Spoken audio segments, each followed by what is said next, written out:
7 பேர். எங்க 7 பேர் தாண்டி கொஞ்ச நாள் வரைக்கும் பெரியம்மா ஃபேமிலியும் கூடவே இருந்தாங்க. அப்ப அதுல 6 பேர். கடைசி தம்பி அப்புறம் தான் பொறந்தான். அதனால 6 பேரு, 13 13 பேரு. பேரு. 13 பேரு. நாங்க இந்த ஸ்கூல்ல கொண்டு போய் விடுறதுக்குன்னு தனியா ஒரு வேனு.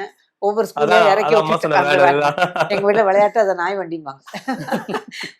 அதனால ஒவ்வொரு ஸ்கூல்லயும் இறக்கி விடும். அதுக்கப்புறம் இதுல வேற ஈவிகே சம்பத் ஐயாவோட பிள்ளைங்க, இனியன் இவங்க எல்லாமே எங்க கூட வருவாங்க. ஸோ அவங்க எல்லாரையுமே ஒவ்வொரு ஸ்கூல்லயும் எல்லாரையுமே இறக்கிட்டு, மத்தியானம் லஞ்சும் வீட்டுக்கு அந்த நாள்ல வந்து லஞ்சும் வீட்டுக்கு வீட்லருந்து ஸ்கூலுக்கு தான் வரும். நாங்க கையில எடுத்துட்டு போனதில்ல. அதே மாரி சாயந்தரமும் ஒவ்வொருத்தரும் அந்த டைம் பொறுத்து கூட்டிட்டு வருவாங்க. ஸோ இது அதுக்கு வீட்டுக்குள்ள வந்த உடனே அப்பாவுக்கு மதியமோ இல்ல அந்த மாரி நேரங்கள்லாம் கிடைக்காததுனால, ராத்திரில தான் ரொம்ப நேரம் உட்காந்து எங்களோட அரட்டை அடிச்சு, பேசி, சிரிச்சு பண்றதெல்லாம் ராத்திரி 10 மணிக்கு மேல. அப்படி வந்தா கூட வந்து அப்பா வந்து சினிமாவை பத்தி எதுவுமே பேச மாட்டாங்க. சினிமா.